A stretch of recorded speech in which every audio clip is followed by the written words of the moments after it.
This is the Good Neighbor Podcast, the place where local businesses and neighbors come together. Here's your host, Cabo Jim Schaller. Welcome, good neighbors, in episode number 76 of the Good Neighbor Podcast Estero. Today we have good neighbor Robby Adams from A5 Air Conditioning. Robby, welcome. Good morning. Thank you for having me.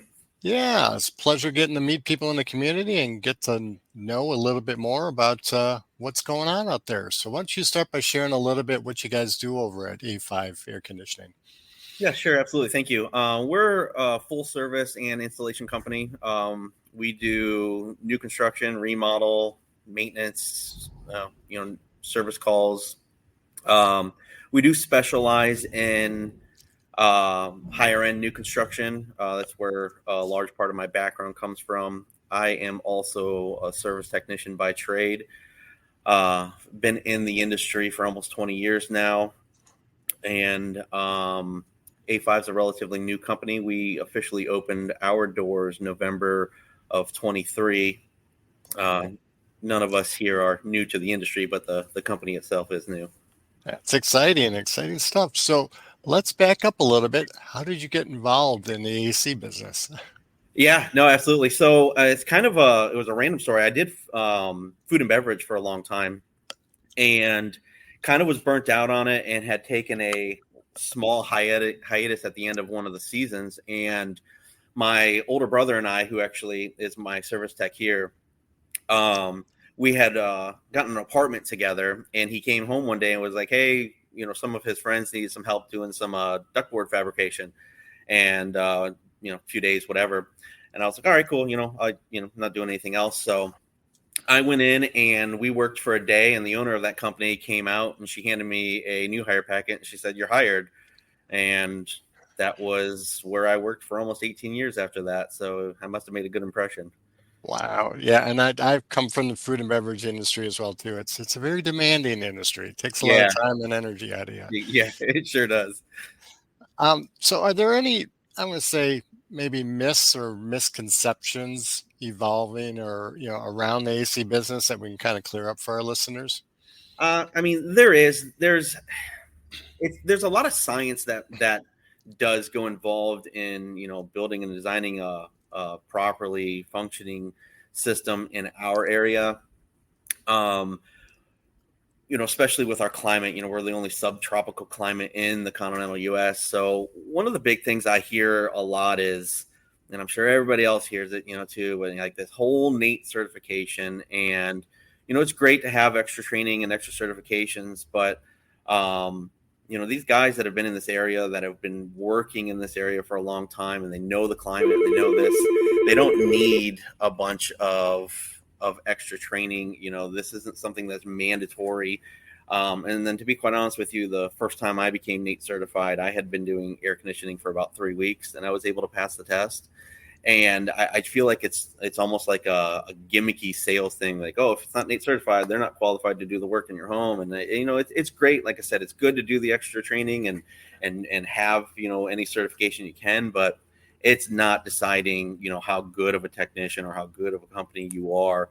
I look for more of skilled tradesmen that are loyal, that aren't sales generated, that can come in and do a good job and an honest job at that. And then licensing is a big thing too, especially with what happened after Ian down here. We had so many people coming to town that weren't licensed to do work down here, and were causing all kinds of trouble. Yeah, it's a huge thing. I mean, the licensing, not for naught, is a super pain to obtain. It's not a fast process by any means. And when I went through the school to get mine, the lady basically that was teaching the class, she's like, this licensing is really what weeds out the people that can and cannot contract. If you can't get through this testing, then you probably shouldn't be the owner of a company in the first place. And she was right. It's grueling. Absolutely. That's good, though. It's a good way to vet and make sure that you guys are qualified properly. Now, we've all had some type of, I want to say, hardship along our journey, or challenge maybe. Sure. That's maybe defined us, and we can look back now and say we're in a better place because of it. Is there something that happened along your journey that put you in a better spot?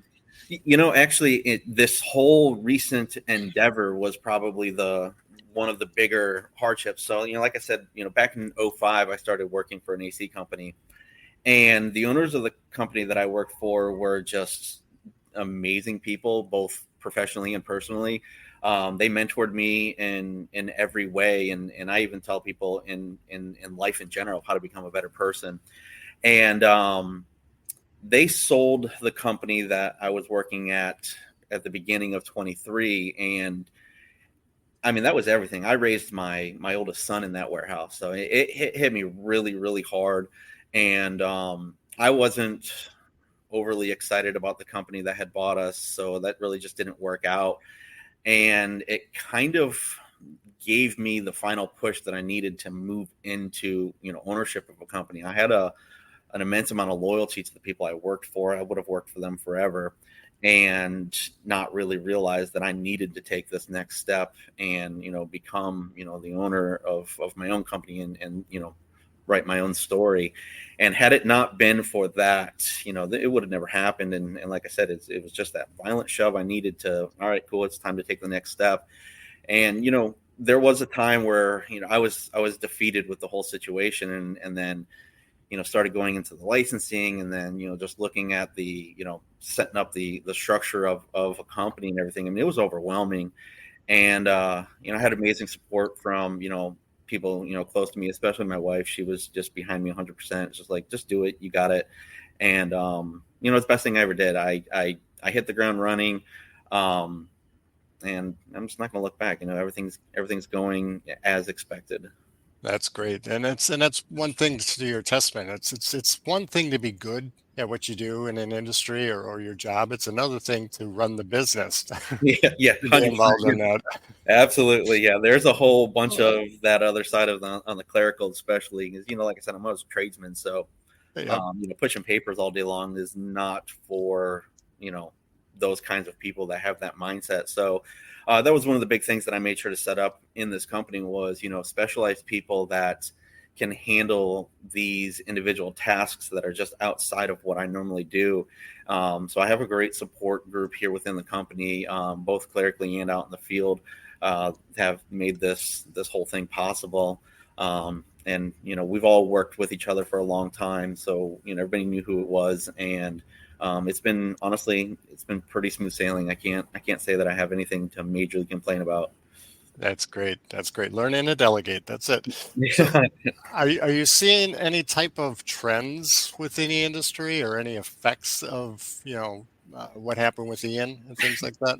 Yeah, there is. And, it's kind of a character development type of a situation that I noticed, so one of the things that I saw personally, whenever you have an abundance of work, people tend to chase the dollar signs and, forget about the people that were loyal to them and kept them going through the normal life. And when all this stuff kind of settles down, you got to get back into your normal in some way. And if you didn't maintain those relationships, along the way while you did that, then they might not still be there when you get back. And I saw that a lot with the like the new construction remodel side, different trades. I mean, especially like AC and electricians, roofers, that sort of thing. They had more work than they knew what to do with. And it was just, great because they could pick and choose what job they wanted. And they tend to go towards the larger, higher dollar jobs.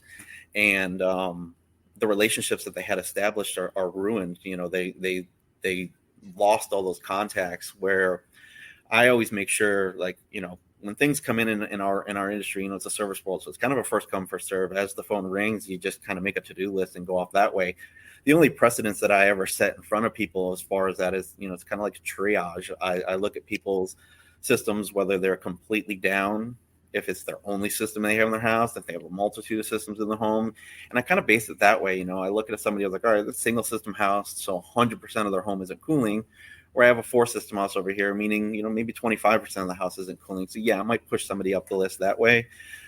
But for the most part, it just kind of came in and went out and in that same order. And I made sure to explain that to everybody in the same way. It's like, look, I'm taking care of everybody, as the order they came in. I'm not picking favorites or choosing dollar amounts in any way like that. And, just, trying to keep everybody happy at the same time is, was a challenge. Absolutely. It's about the customer service. So are you from Southwest Florida originally? Originally, no. No. My family, we were transplants from Michigan. Okay. I moved here, I think it was the summer of 90, I want to say. So I was about 5 years old. So I'm about as local as you get. I wasn't born here, but I was definitely raised here. I went to, schooling, grade school, high school, that sort of thing. And I've always lived and worked here. I never went away and came back. So I'm about as local as you get. There you go. So you had a tiny bit of snow to remember, but not a lot. So Yeah, that's a good thing. yeah, very, very limited amounts. I don't remember quite. I was born in February, so I know that it was cold when I was born, and I like the colder weathers. The hot summers definitely beat me up here, especially being fair skinned. I'm not exactly somebody that hangs out outside all the time, but I do love outdoors as well. Just not so much in the summertime in Florida. There you go. So outside of work, I know owning a business is very demanding. You probably have very little free time, but what do you like to do when you do have a minute or two? Yeah, I have absolutely zero free time. So the company's demanding, but I have a 3, a 5, and a 16-year-old, all boys. So we are pretty much, family. My oldest is a baseball player. I coached him for years, so I love going out and taking the little ones out to his games and his practices and stuff, and watching them, excel at that. He's in high school, so he's at a level where the games are starting to get extremely competitive. Travel ball, so we do a lot of running around the state. If I ever do get a chance to do something by myself, my brother and I, we like to go up the Sarasota area. There's a trap and skeet range up there. We do like skeet shooting. Fishing's always, a good thing to do in Florida. But I kind of had to put all that stuff a little bit on the back burner when I had the 2 little ones, because they're 18 months apart and wound up. So I do. Oh God, I do let 'em run. chasing kids around. That's what I do for fun. That's it. So, is there any last things that maybe our listeners should know about A5 that they don't know or should know? Yeah, absolutely. A5. So, the name kind of says it all. Adams is my last name. 5 represents my immediate family, and all of the employees here are extended family. The majority of them, I'm working on over a decade of working with them. As I said, my older brother's part of the company as well. It's a very, very close, tight-knit group of people. We all work very, very well and close with each other. And, everybody likes to talk about family-style businesses, and this is as family as it gets. We treat all of our customers as we would want, our family and friends to be treated. There's just, no gimmicks. You get what you see. Fair and honest is definitely something. But one big thing that I'm trying to bring back in this industry is, the whole world got extremely disconnected. Especially post COVID. Everything was an email or a text message, and there's no face-to-face contact anymore. And when I first came into the industry and shifted over to more of like a sales style of a position, I excelled at the dining room table conversations, and that's what I think that we're all missing again is, sit down and get to know your customers, get to know your contractor, look them in the face, pet their dog, and develop an actual relationship before you start doing business with somebody. And it's to me, it's an invaluable a way or approach to do work with people, because it's just you don't see it anymore. And I truly believe that it hurts, the long-term relationships, which is what we're trying to build here. Is I don't want to come in, do a bunch of work, get a big paycheck, and then never see you again. I want to, do work, fix your problems, deal with your issues, meet as many of your requirements for your home as possible. And, we'll continue to have this conversation over the next 10, 15, 20 years. And, I just don't feel like a lot of people have that nature in them anymore. And it's just really, I don't know, it's discouraging for me to not have those relationships with our customers anymore. Absolutely. And I agree with you 100%. And that's part of why I'm doing this podcast. And I appreciate you being on, because it helps people get to know the people within the community, the businesses in the community. And hey, that's my neighbor. That's the guy that lives next door. Absolutely. You connect on a better level.